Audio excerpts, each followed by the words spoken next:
Hello and good evening, everyone. I hope your week has gone well. And as we close this work week and welcome the weekend, we at GMT India bring you this fantastic opportunity to hear from the top boss at the globally reputed watch brand MB&F.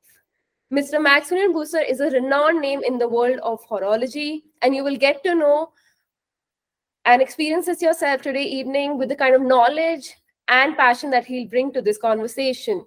With over 30 years of experience in the watch industry, Mr. Busser now leads MB&F, which is known and is distinguished by their craftsmanship and by the craftsmanship and mechanical complexity. For, uh, For instance, MB&F and Mr. Busser have won numerous awards in the watchmaking industry, like the GPHG Award, which is literally the Oscars of the watchmaking industry. The Legacy Machine series, which was launched in 2011, is another significant milestone in itself. This collection is actually known for its tribute to classical watchmaking. I know everyone is very, very excited for this conversation today, but let me take a moment here to introduce you to GMT India and Friends. GMT India and Friends is a close-knit community of watch collectors from all across India, which means that we have collectors from over the country today evening who are very, very excited to be a part of this conversation. At GMT India and Friends, we celebrate our mutual love for timepieces and discuss all things watches in a safe and non-judgmental space. It's a platform for horology enthusiasts to connect, share, and learn. Our community thrives on sharing knowledge, and today's webinar is a testament to that spirit. Steering today's conversation is my friend and fellow watch lover, Akriti Jadwani, who is also a features writer at GMT India. Akriti brings a wealth of experience and insight from the world of watches and also luxury. So this is how we've planned the next 1 hour for everyone. We'll start off by asking Mr. Busser a few questions about the brand and watches, which is followed by a super exciting segment of show and tell, where we'll get to see some of the most fantastic pieces from MB&F. Before we open the floor for a Q&A. We encourage you to share your questions in the chat box during the webinar, and we'll address them in the Q&A session. I really hope everyone has a wonderful time listening to everything about watches, and I will now hand this over to Akriti.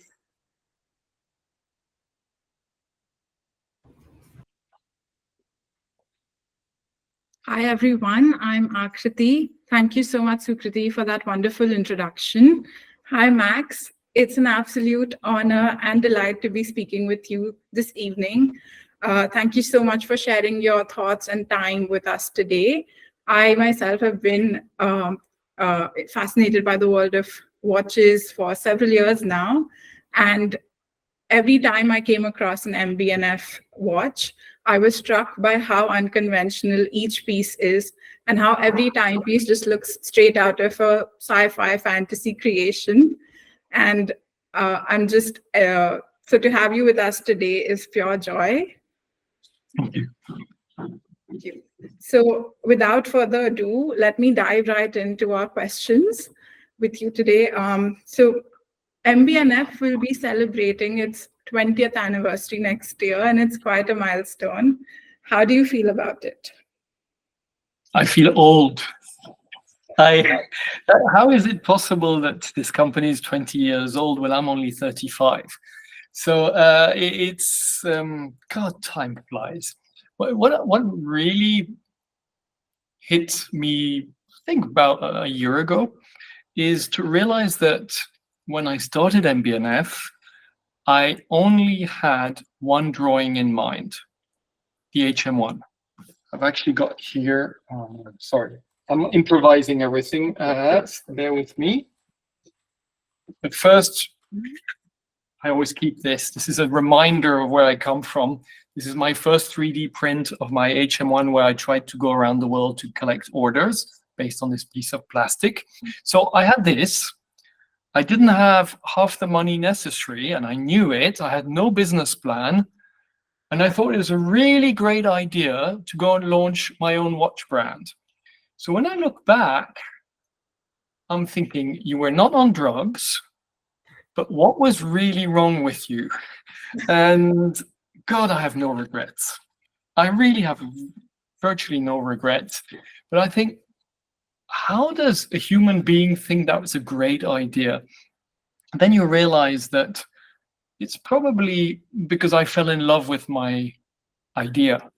And I think we all know, I hope we all know, that when we fall in love, we become completely stupid and don't think of reality and what could actually happen, etc. And so when I come back to these 20 years and 21 calibers and all the ups and downs, and I mean, the first 10 years were survival mode.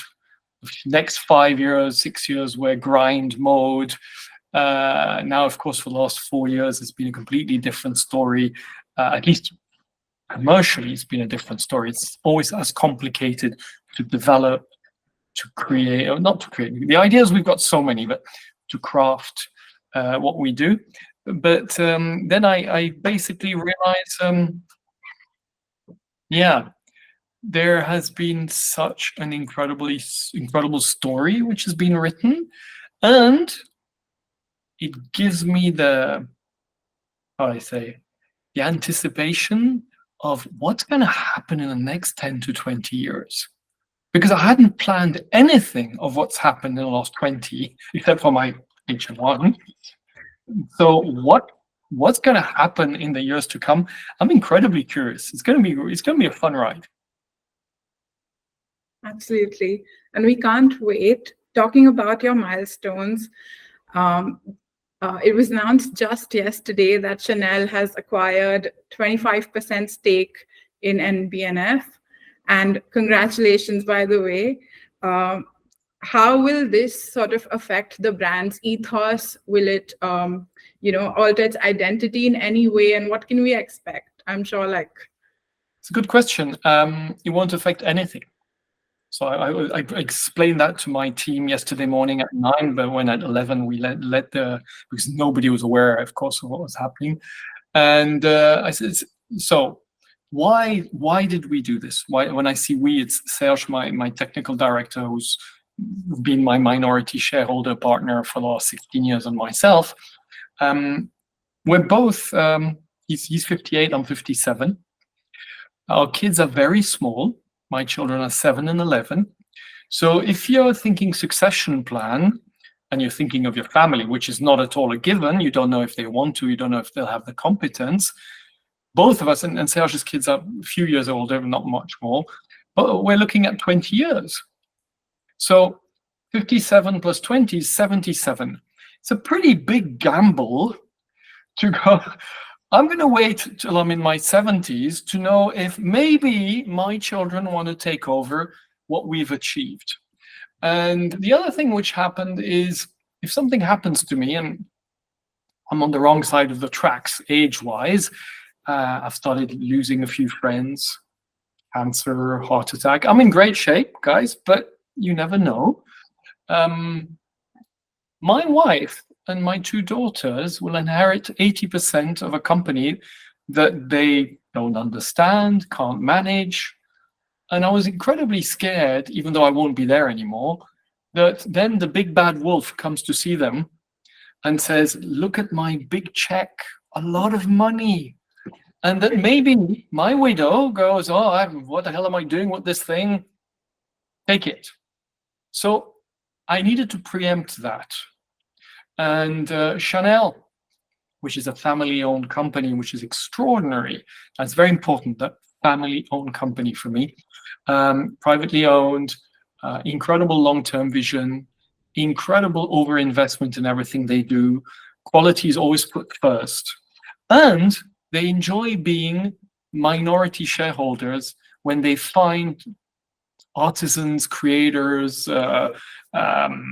people who've got talent, like they've done with Romain Gauthier in 2011, like they did with FP Journe in 2018. And I know, of course, both of them, and they've confirmed that Chanel has basically let them do whatever they wanted, but is there in case of. You can't dream of a better shareholder in that case. Let's not forget that Chanel, I think last year did $20 billion revenue. I have no idea in rupees how that would be, like 2 trillion or something like that.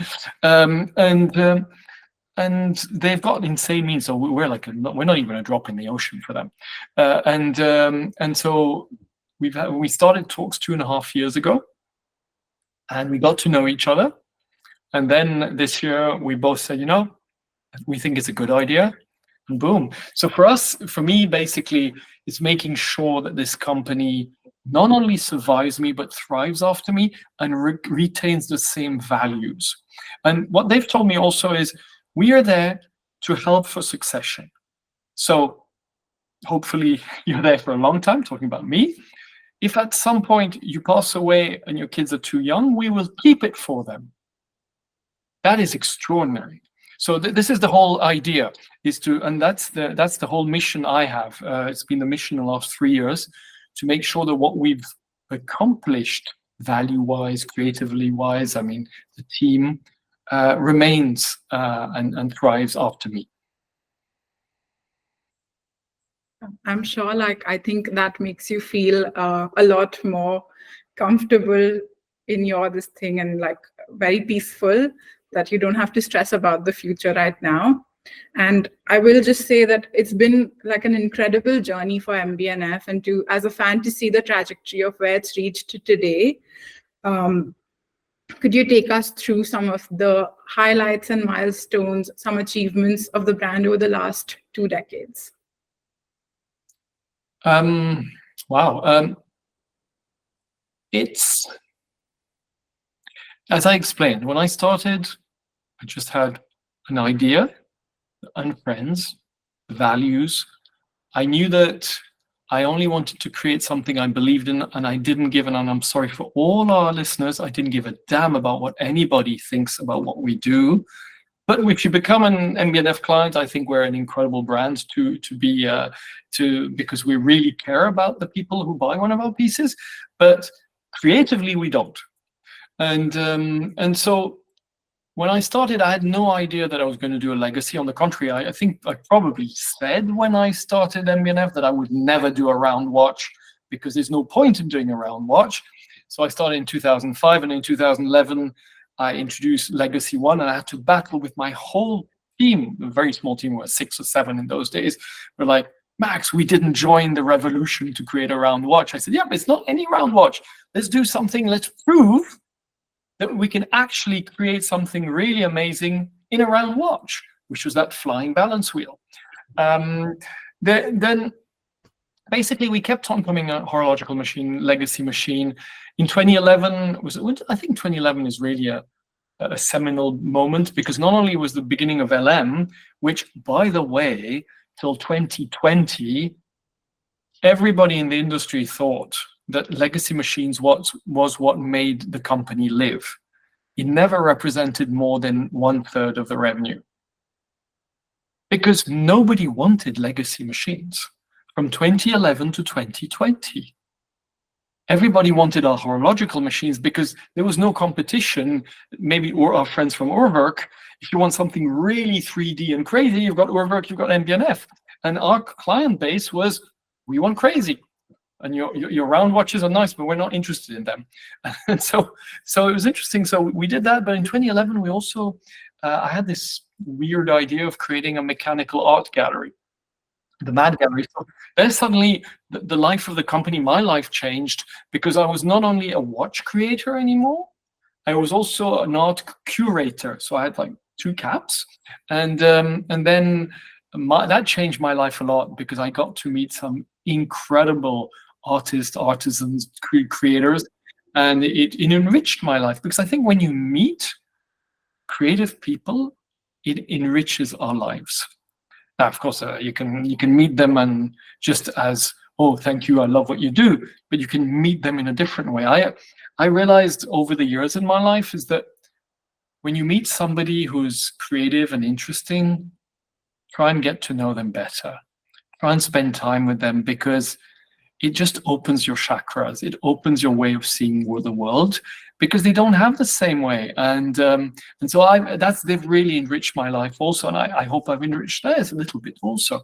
So that was a big turning point. Then I'm going to say 2018.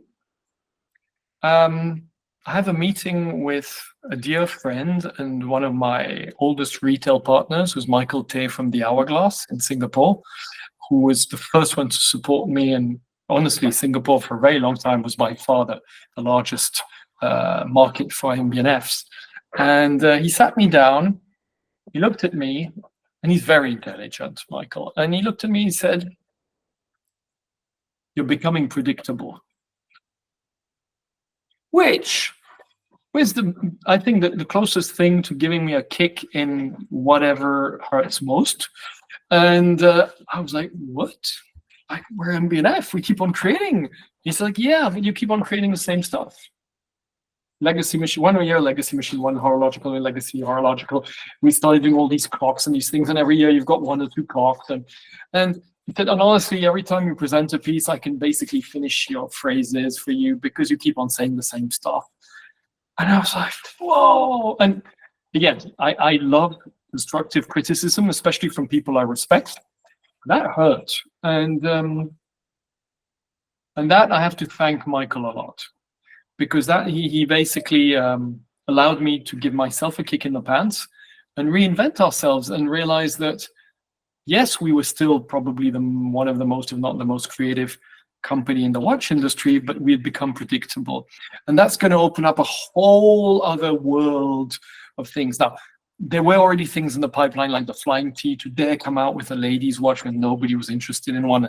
It's 2 centimeters high, and it's got a flying tourbillon on. Like, women don't want that. All my retailers told me. I said, "Oh, I don't care. I'm doing it for my wife. I'm not doing it for you guys."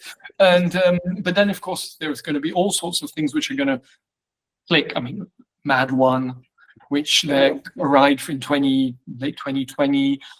The Architect HM11, for the first time, horological machine, I really leave my childhood, go and explore other worlds. And so there are a lot of things which I'm going to change, and I have to thank Michael for that. Then, of course, 17th of March 2020 arrives. Some people still remember it, at least in Europe. It's lockdown. It's lockdown. The whole of the world is in lockdown, except for a few countries. And you honestly think, that's it, it's game over. I mean, who in their right mind is going to go and buy an artisanal expensive watch? It's the end of the world. And that was really an electroshock. And not only did doom not happen, on the contrary, suddenly, 3 months, 4 months later, we had more demand than we ever had in our history. And suddenly all our retailers had no more inventory, and everybody was screaming at us, and we started having waiting lists and people coming out from everywhere, like, "How can I get a watch?" And I'm like, where were you guys for 16 years? For 16 years, I've been traveling the world trying to find a few people who actually resonated on what we were trying to do. And suddenly we had 50 times that. People going, "Take my money." And I'm like, whoa, who are you? What are you? And so that, of course, changed completely the paradigm. In 2013, my first daughter was born, and I decided the company wouldn't grow. So 2013 to 2020, 8 years, we did the same revenue.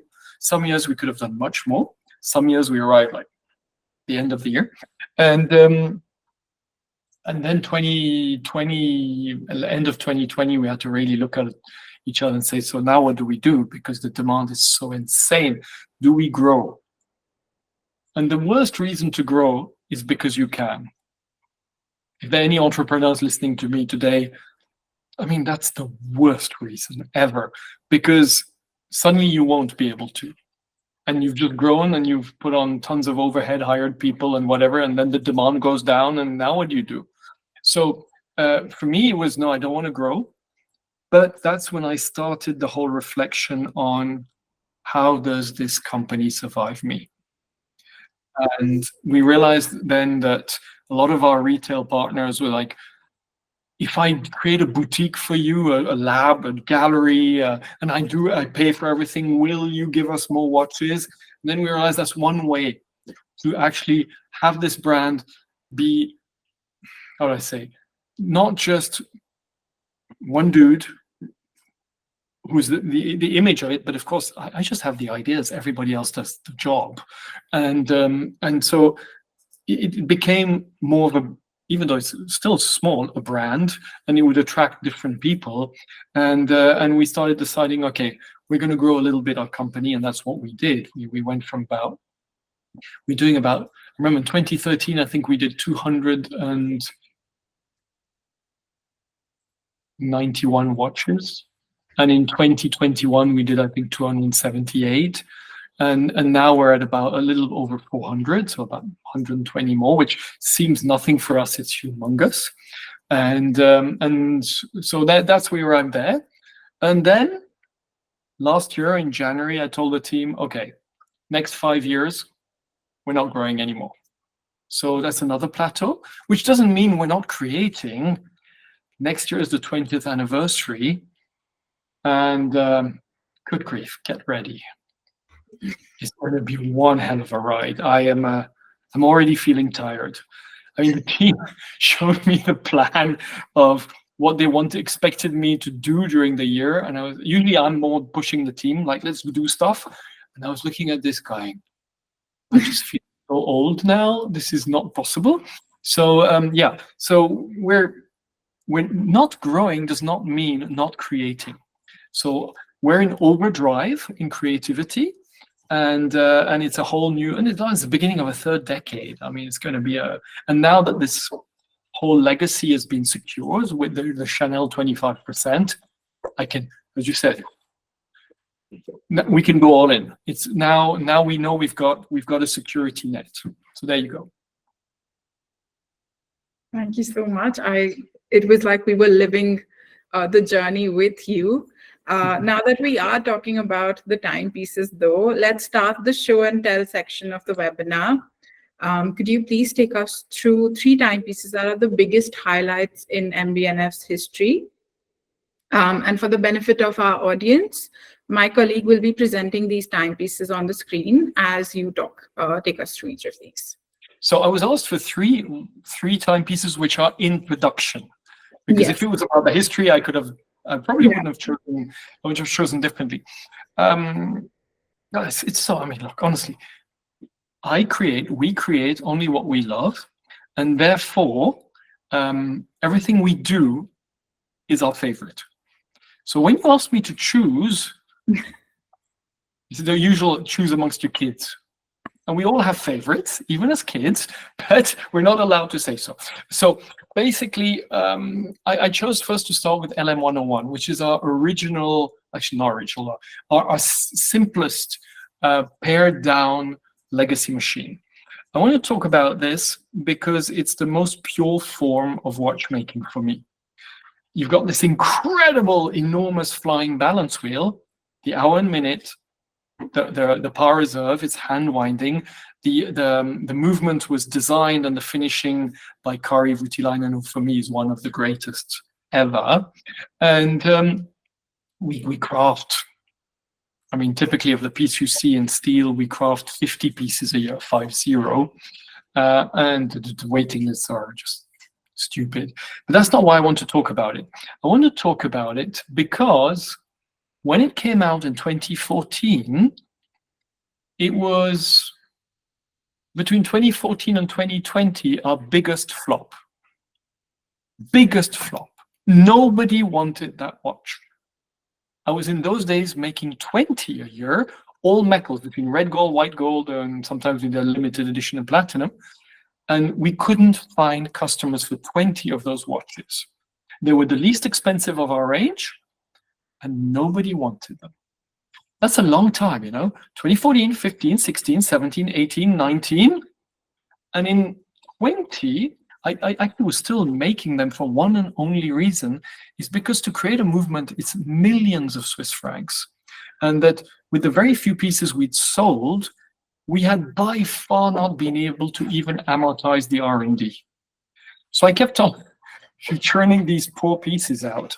And in 2020, again, the world woke up and said, we want this watch. And you're looking at all these people. We're not talking of dozens. We're talking of At some point, we had 500 people on the waiting list. You know, and that's just us in Geneva. You know, how does that happen? And I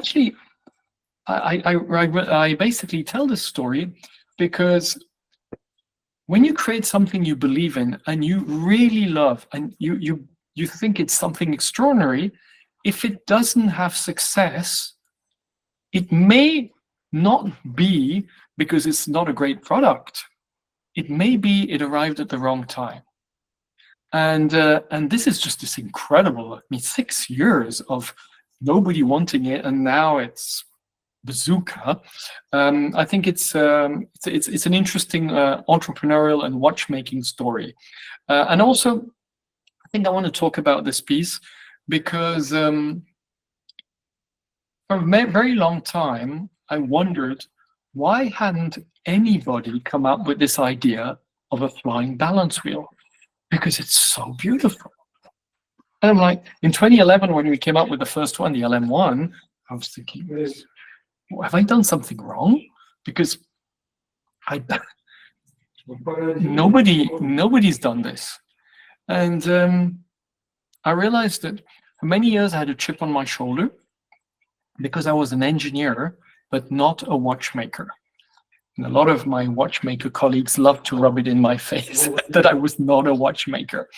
And I think I created legacy because I'm not a watchmaker. Because a watchmaker would never do that. And you know why?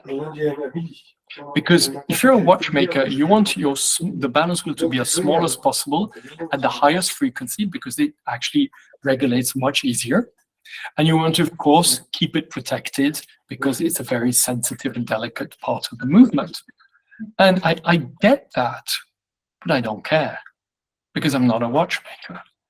I want to see this gigantic 14 millimeter low beat, 18,000 oscillations, balance wheel turning. And yes, we make our lives absolutely miserable in R&D, of course, in watchmaking and regulation. You need a great watchmaker to regulate that piece. But that's what watchmaking is about. Watchmaking is not about making our lives easier, industrialize stuff, and make it cheaper to make. That's not why we signed up to create watches. We signed up to create something which is exceptional, which is difficult, which takes time, which takes talent. And therefore, Legacy 101, which is our entry-level piece, is as extraordinary as all the others we do. So there you go. That's why I wanted to talk about 101. That's stunning. And I want to mention the 2021 release included a stainless steel edition, which is quite a rare occurrence for MB&F. What was the idea behind this?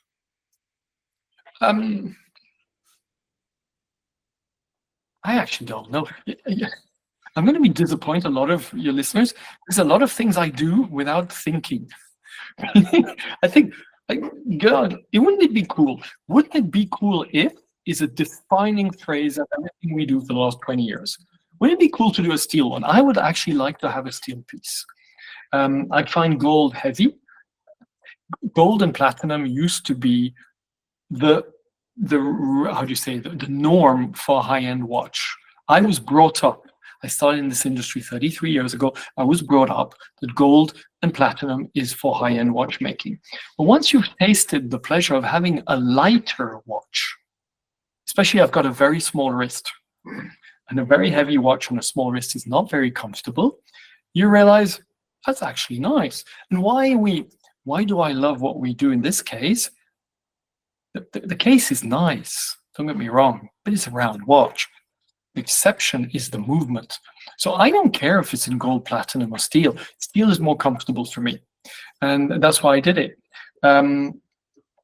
It's interesting that I realized last year, I think not even 20% of MB&Fs were in precious metal. Well, our demand is very much on steel, titanium, zirconium. Actually, what's interesting, red gold is very much an Indian thing.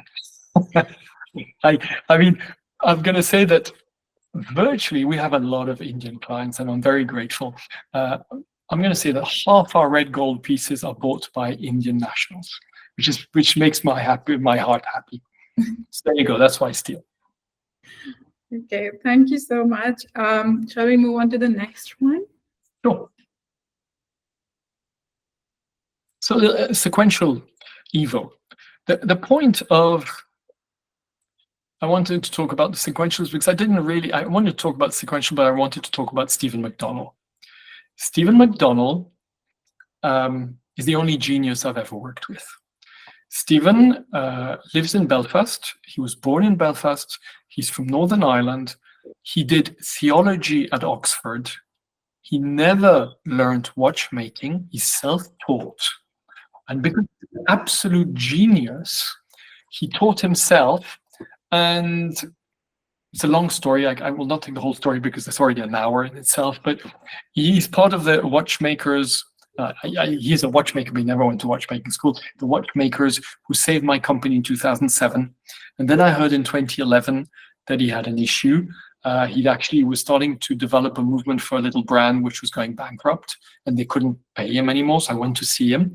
And I said, so how can I help you? And he said, I have an idea. Perpetual calendar.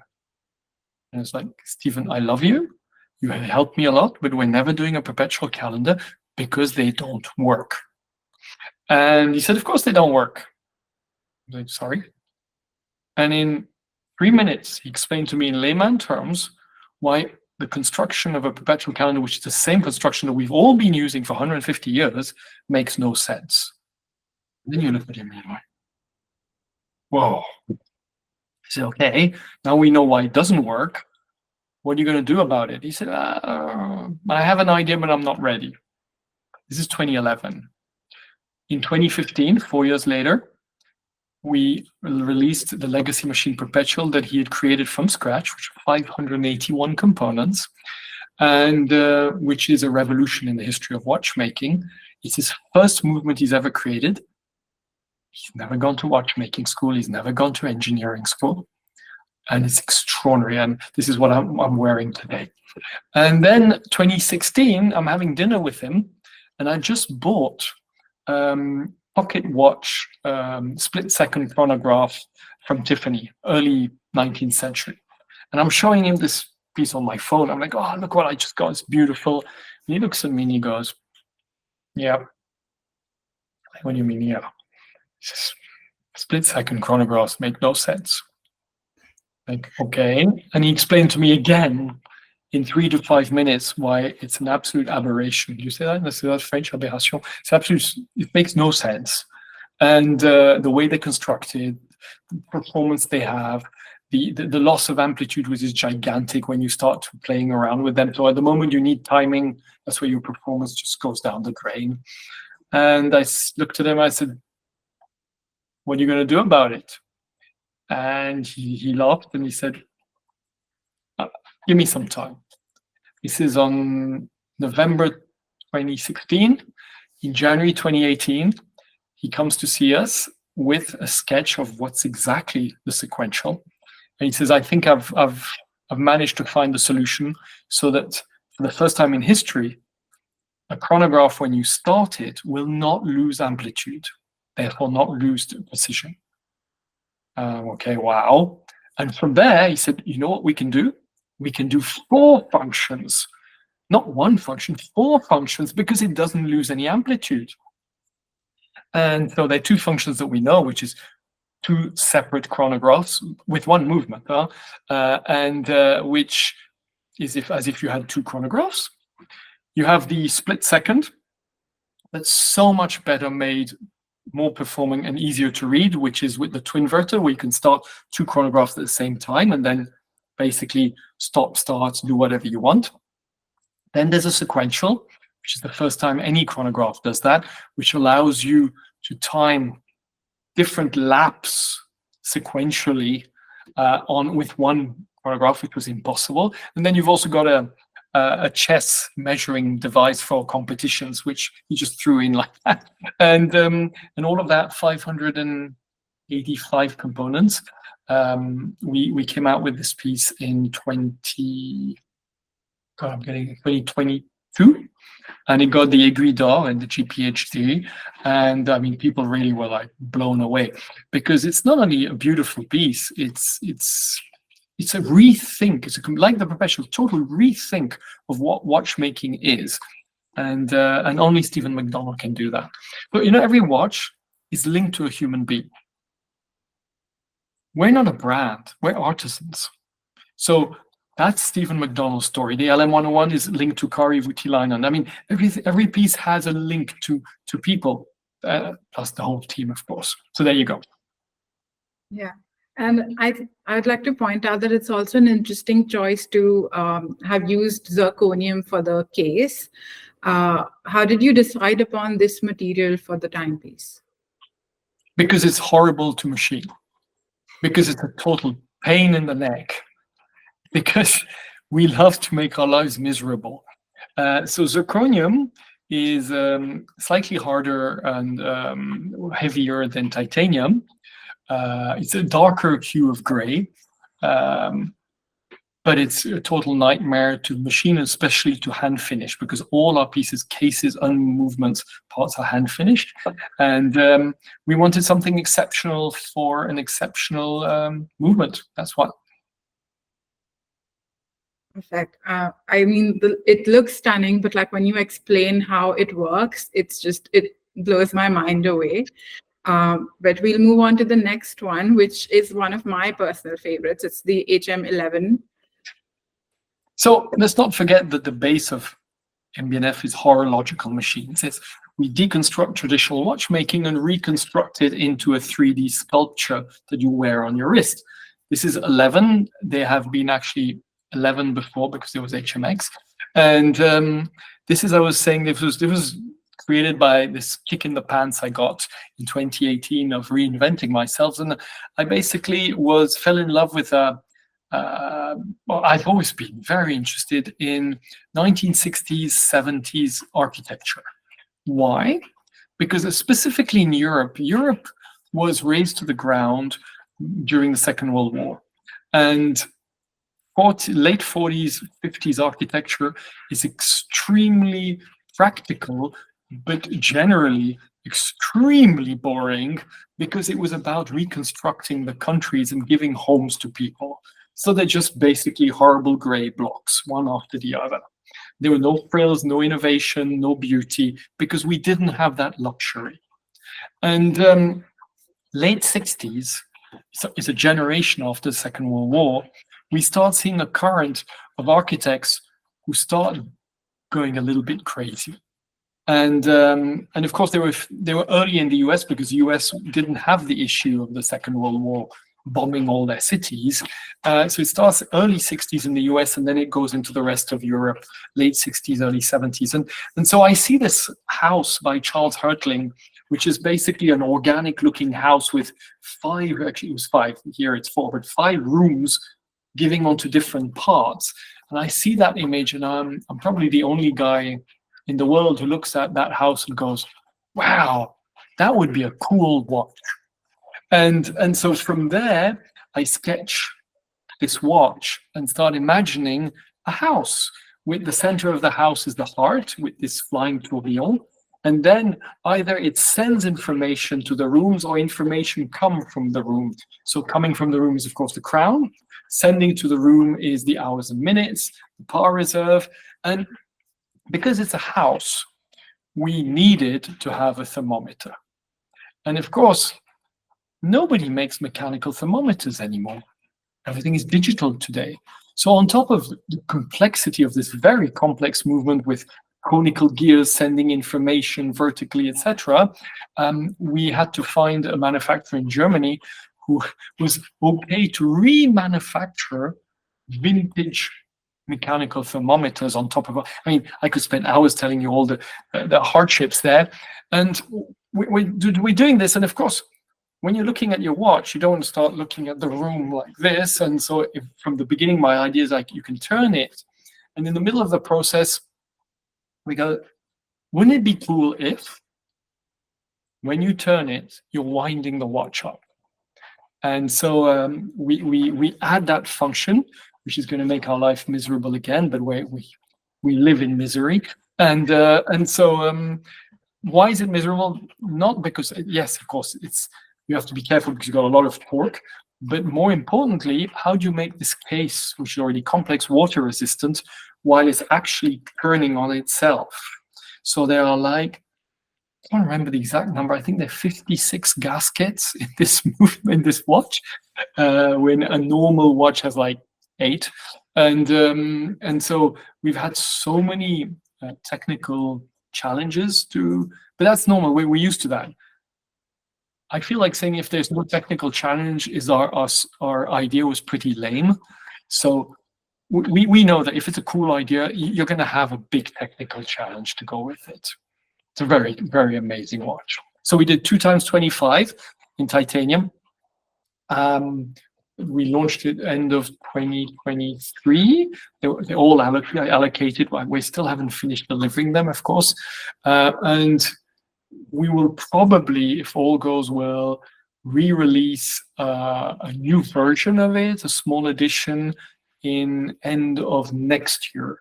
We're working on it. The calendar keeps on moving, but it's a moving target. But yeah, it's okay. Absolutely. Of course, it's like an architectural masterpiece, and it features a see-through crown, which is quite fascinating. What was the idea behind this, and were there any challenges in designing and executing this? So, because there were 4 rooms, nobody likes a closed door.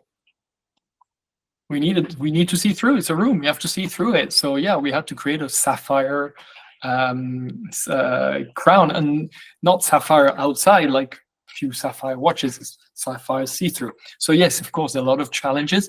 Again, unfortunately, on water resistance. So one of a certain amount of the 50+ gaskets are in the crown. The other issue is it's a very big crown. So it should be good. It's easy to use. But you have to understand that when you create a movement with such small components, you don't want enormous torque.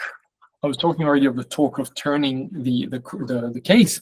But when you have a very big crown, you have enormous torque power when you're turning it, and you have to be very careful that typically you don't damage the movement behind it. So in this case, of course, you're not winding, luckily.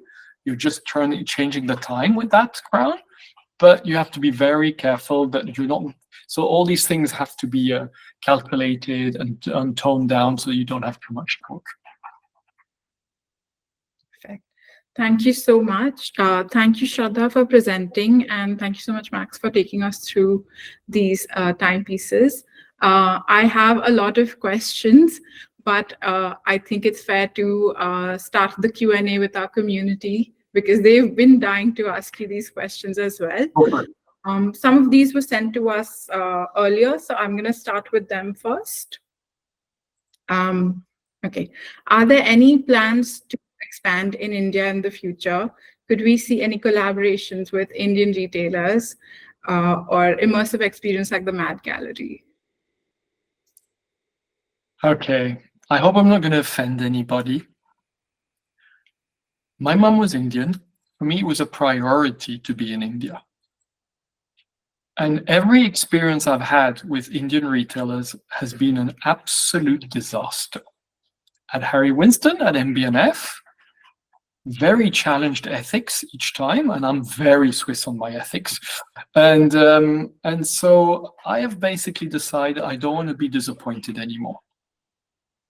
So for the moment, there actually no plans to open any retailers in the world. We're down to we're only in 10 countries anymore, which is minute, and major countries where we're not, and it's okay.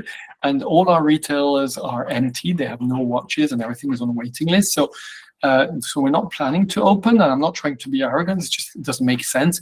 But India is going to take me some time to feel confident again to work with Indian retailers. And I must admit, all of them have come to see us, and they've all been very kind and very approachable, but I've been burnt so much in the past that I'm not sure I want to go back into the fire.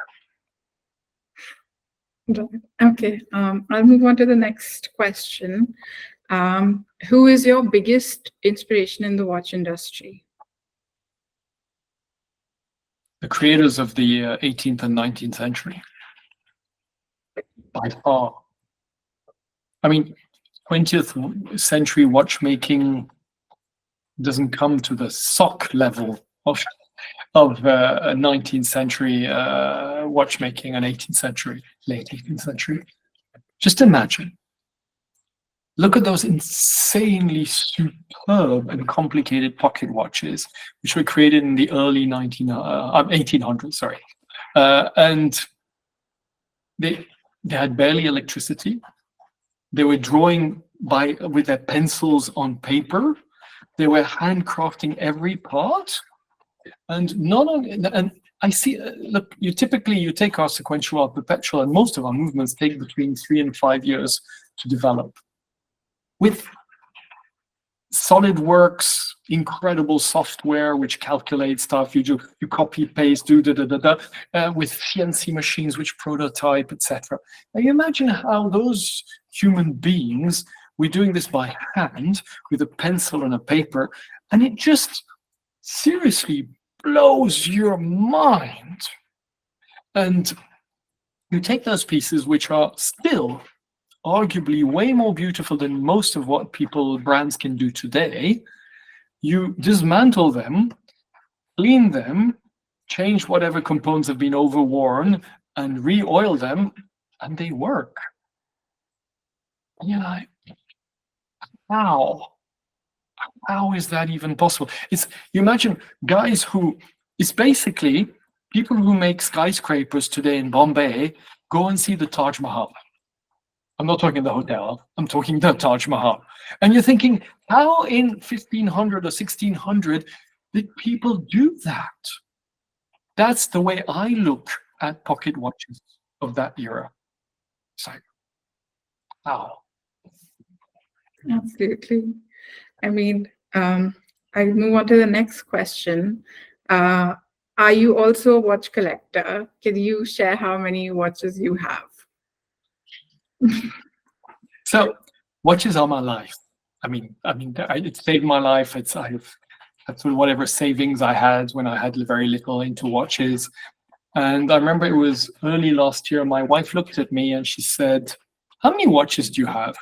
Which we all watch collectors know that's the most dangerous loaded question you could ever ask us. And I was like, I don't know.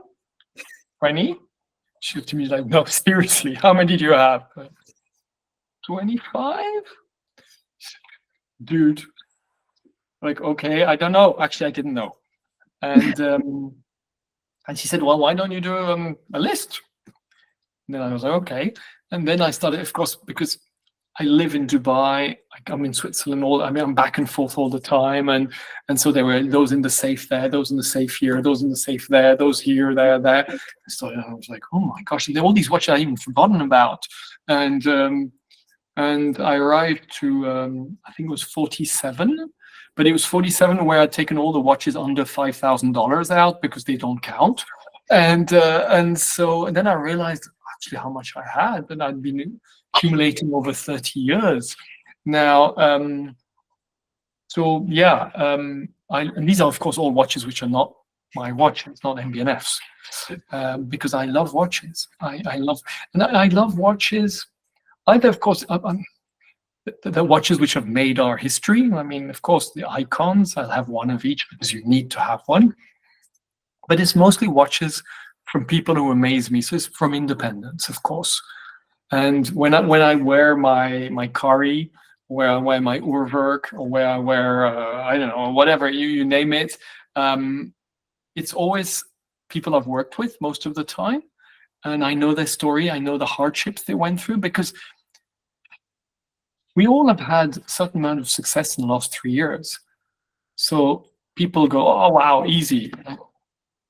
We all started in the early 2000s. Huh? from 2000 to 2019, our lives were miserable, all of us. It was horrendously difficult. And we've never done this because we thought it was a business. We never did this because we thought we would have success. We did this because this is our way of expressing ourselves, of living, of being proud, and all of us. So when I wear one of those pieces from one of my friends, I know what they've gone through, and I appreciate so much more the value, and here I'm not talking of money, the value of what it represents.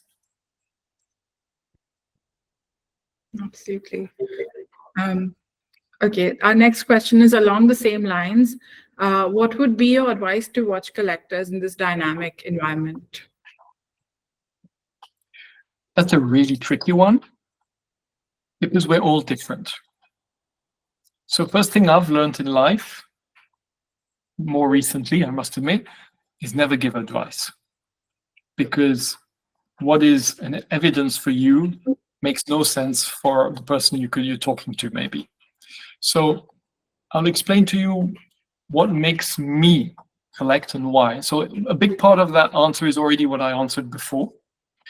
I think, first of all, after the 3 years we've just lived, if you hope to make money, get the hell out of our industry. Do not buy watches because you hope to make money, because we don't want you. We want people who love what we do and who love it for what it means, for the difficulty, the R&D, the engineering, the manufacturing, which is so long, the hand finishing in our case, and etc. If you want to speculate, go into the stock market. And I have this discussion all the time with people in the last 3 years. It's the same thing in the art world, by the way. We have people who come into our Mad Gallery and go, okay, so it's worth, I don't know, 20,000 Swiss francs. How much is it going to be worth in 10 years? And honestly, I tell them, please leave. Please leave. I'm not interested. I mean, this is that artist who's probably not making ends meet, has put all his life and his love and his time into doing this, and you're only interested how you're going to make money, just get away. So I'm sorry, as you notice, I'm not very subtle, but that is just don't buy watches. You buy watches if they make you happy. You buy watches maybe also, I feel like saying, because you've educated yourself. You don't have to. Some people don't want to go down the rabbit hole of understanding the story, the difficulty, the subtleties, but it should make you happy. And I feel like saying it should make you happy more than the people around you, which is the other issue we've been living over the last 15 years, is I buy a watch because I want to show people that I have money, I am successful, I'm part of a group. Okay, but so what? What? I mean, so what? That's not why that brand or that piece was made. Now, don't get me wrong. There are a lot of brands who love to talk to people who want to show off that they've got money. So that's another thing. But so yeah, if you want to show off, go and get the brands which love to make people happy showing off. But if you're really intent on understanding what we're doing, come and talk to us. Come and listen to GMT. Come and do that. And maybe you'll understand better, maybe it'll resonate, and maybe it will not resonate at all. It's maybe you're just not interested, but at least find who you are and then go down whatever rabbit hole you want to find.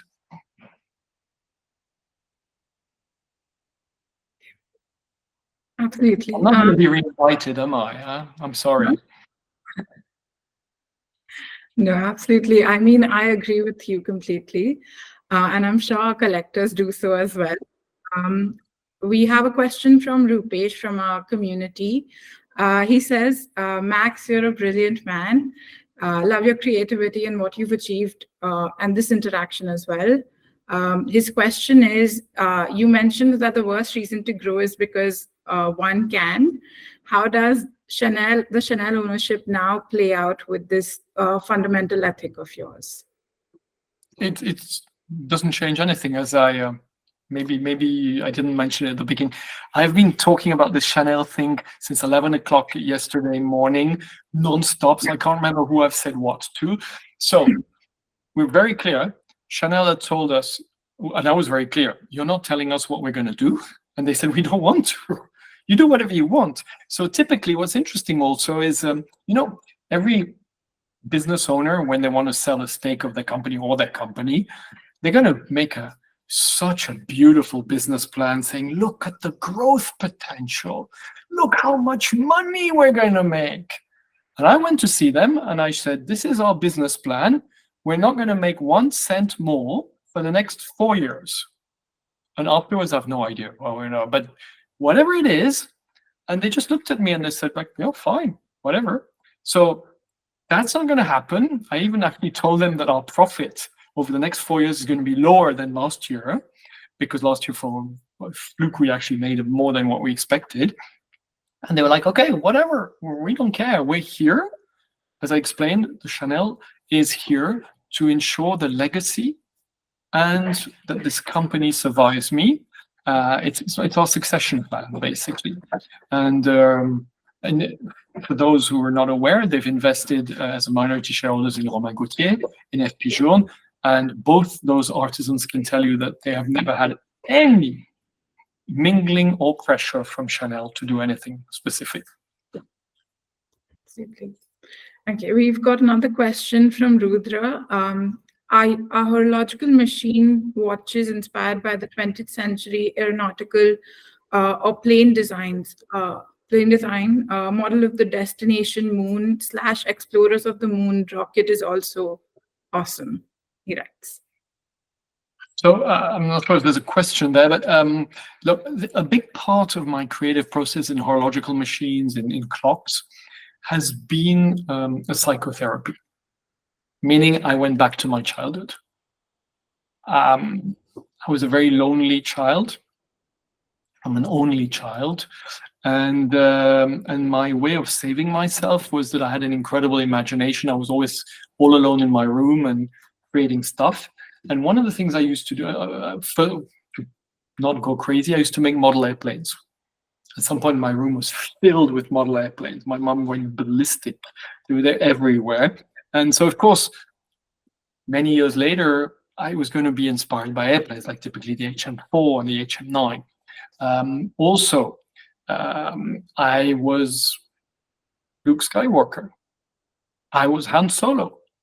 In 1977, I was 10 years old. I went to see Star Wars, and it blew my mind. I was like, whoa! And so from there onwards, I was so science fiction, spaceships. I mean, even before that, Star Trek. I mean, it seems lame today, but I mean, when you were a kid, Star Trek was incredible. And so all these things that you see behind me, that's Tintin. That's Tintin's rocket, and that destination moon is Tintin's rocket de facto. So everything which, and I think, our motto is a creative adult is a child who survived. When we become adults, we become very blasé because we're adults. We have to be serious.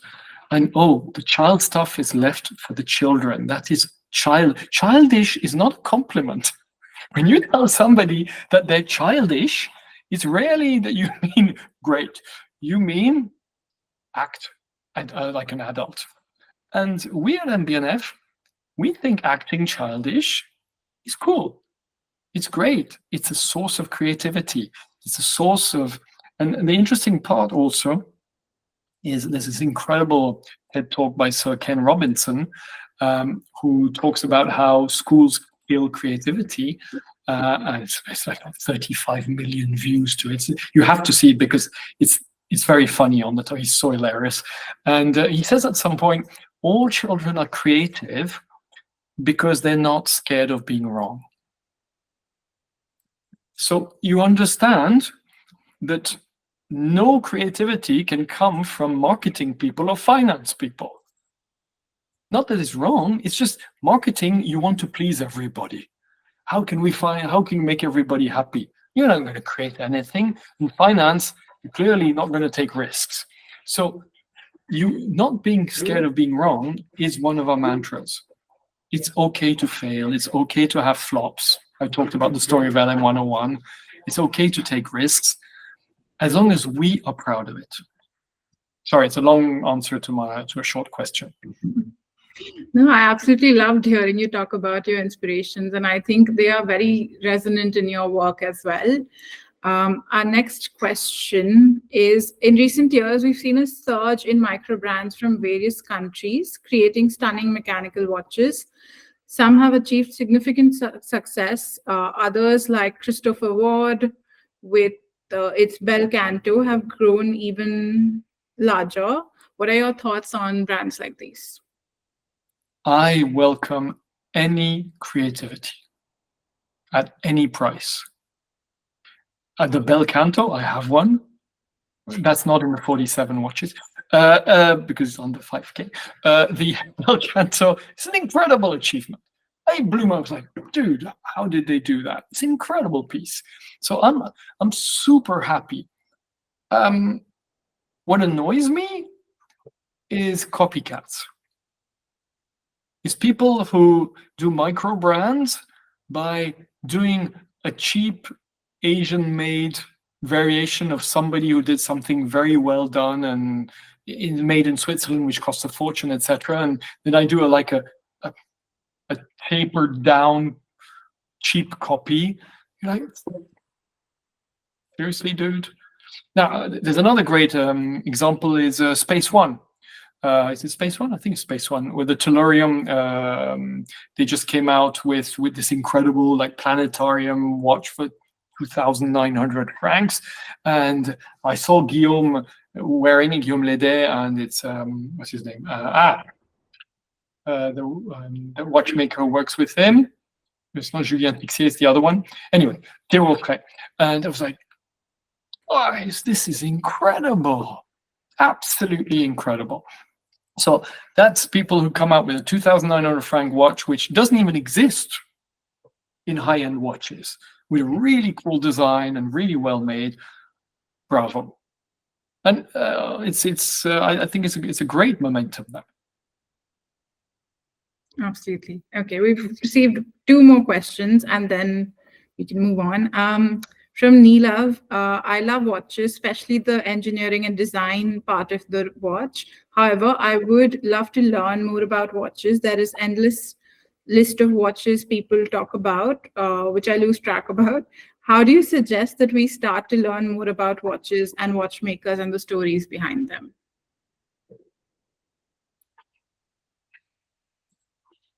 I don't think there is a definitive book or a definitive course which actually, everything you need to know in watchmaking, I read it and I know stuff. There's nothing like that. It's a journey. It's a journey. The internet gives us insane access to information. The problem is also the internet is also filled with, how would I say, media who are very consensual, and you'll say that everything extraordinary when it's by far not. So you're going to have to be careful of that. If you start going on to WhatsApp groups and forums, you'll have people who've got their favorites and they're championing one brand rather than another. So it's like life. You have to, you make an educated decision by getting information right, left, and center. You'll get it wrong. You get it wrong again.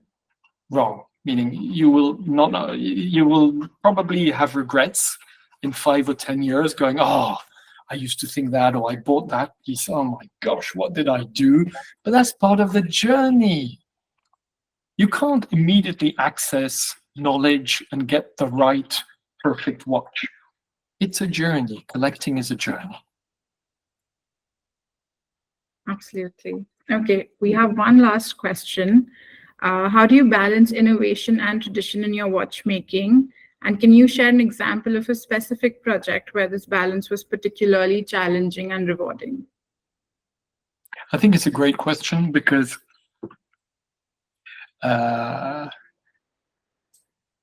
great tree cannot exist if it doesn't have very strong roots. So at MB&F, yes, we're known for creating some very, very avant-garde, crazy 3D watchmaking. But as I told you, my love is 19th century watchmaking. So I've always said we deconstruct traditional watchmaking and reconstruct it in a 3D kinetic art piece. We worship classic watchmaking. And one of the things which is interesting is that all our movements are always made of steel and brass. We never use, again, I'm going to make a lot of friends here. We don't use silicium, silicon, all that. And don't get me wrong, it's great. It's better than brass. But we come from the past to go to the future, and we're not here to increase performance. That's not what it is. Is to recreate something based on the past. And the other thing with the advantage is, in 100 years, in 2124, none of us will be there normally. Anything we've created on MB&F will be repairable because it's steel and brass, and if you have a great mechanic and a great watchmaker, they will be able to restore and remake every component. Like when you restore a pocket watch of 1780 or 1820 today, you can do every single part and bring it back to life. And I think that's incredibly important for what we stand for. Absolutely. Okay, we have one last question from Amrita. Have there been objects, like you mentioned, the Hartling's Brenton House, that you looked at and thought that could be a watch, but it ended up not working out? If you could you share a couple examples?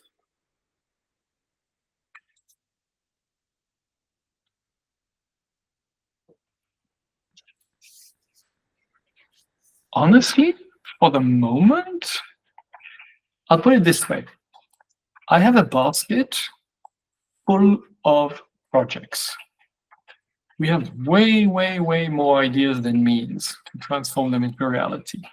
And in this basket, there are projects which we haven't done because we haven't found a technical way to transform it into reality.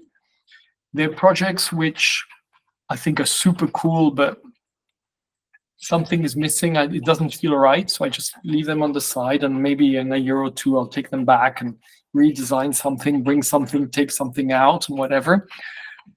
But there is nothing. So yes, there are projects where we haven't found the solutions yet, the technical solutions, but maybe in 5 years we'll find the technical solution. And I won't want that project to come to life because the creative process keeps on evolving. As I said, HM1 was, where are you? There, huh? 2005.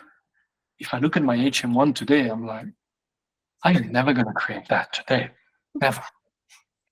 Look at HM11. You go from HM1 to HM11. So what I'm working on is what you're going to see between 2027 and 2031, because all the rest is already in the pipeline. And I know the person I'm going to be in 5 or 10 years will not want to see the piece I created 5, 10 years ago. So it's a very weird evolutive process, the creative process. I'm sorry, I didn't give you exact examples, but just to try to explain how I function.